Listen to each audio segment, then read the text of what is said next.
अस्सलाम वालेकुम पाकिस्तान। आज इस मुल्क की आला अदलिया ने इस मुल्क में इंसानी हकूक़ का जनाजा पढ़ा दिया है। मैं थोड़े से आपको डिटेल बताऊंगी कि जब मिलिट्री ट्रायल का फ़ैसला आया था, सुप्रीम कोर्ट ने मिलिट्री ट्रायल्स को कलअदम करार दिया था, तो हम पेशावर हाई कोर्ट गए थे। हमने हेबियस कॉर्पस और 187(2) की पिटीशंस की थी कि सुप्रीम कोर्ट ने कलअदम करार दिए हैं ट्रायल्स, तो आप उन लोगों को वापस सिविलियंस अदालतों को हैंड ओवर करें।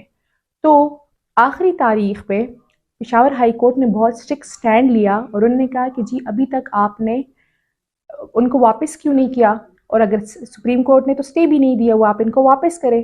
तो मिलिट्री की तरफ से कहा गया कि हम फोर्टनाइट में पॉलिसी बनाते हैं और इनको वापस हैंड ओवर कर देंगे।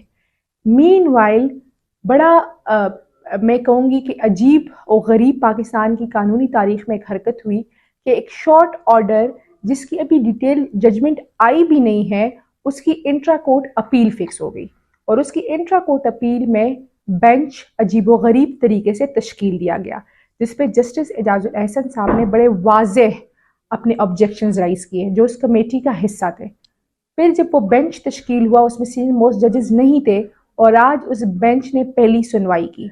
उस बेंच में जब भी सुप्रीम कोर्ट के किसी भी जज पे एतराज़ होता है तो वो जुडिशल सैनिटी और डेकोरम का मुजाहिरा करके उस बेंच से अलग हो जाता है।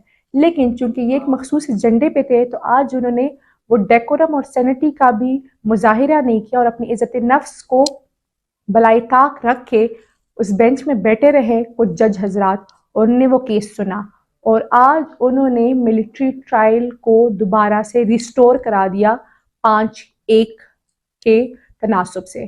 तो अगर इस हवाले से हम देखें तो पिछले ट्रायल को जिन 5 हजरात जजेस ने सेट असाइड किया था, तो अब 6 जजेस सुप्रीम कोर्ट के इस फैसले के खिलाफ है जो मिलिट्री ट्रायल नहीं करवाना चाहते सिविलियंस का, और 5 इसके हक में है।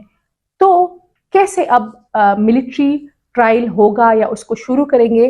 लेकिन सुप्रीम कोर्ट ऑफ पाकिस्तान ने आज जो हरकत की है, जो आज उनने इंसानी हुकूक की पामाली की है, तो उसमें ज़रूरत है वक्त की कि एक लार्जर बेंच तश्कील दिया जाए और वही ये फैसला करे, क्योंकि किसी भी मुल्क में शॉर्ट ऑर्डर पे शॉर्ट ऑर्डर नहीं होता।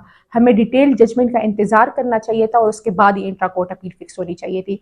अब अगर इंट्रा कोर्ट अपील फिक्स भी हो गई है तो बेंच को फुल बेंच होना चाहिए था। लेकिन आइन की ये जो धज्जियां उड़ाई जा रही है, कानून की को जो पामाल किया जा रहा है, तो इससे बेहतर है कि मार्शल लॉ लगा दी जाए और इंशाल्लाह आने वाले दिनों में हम इसकी भरपूर मजम्मत भी करेंगे और इस पे भरपूर मुजाहमत भी करेंगे।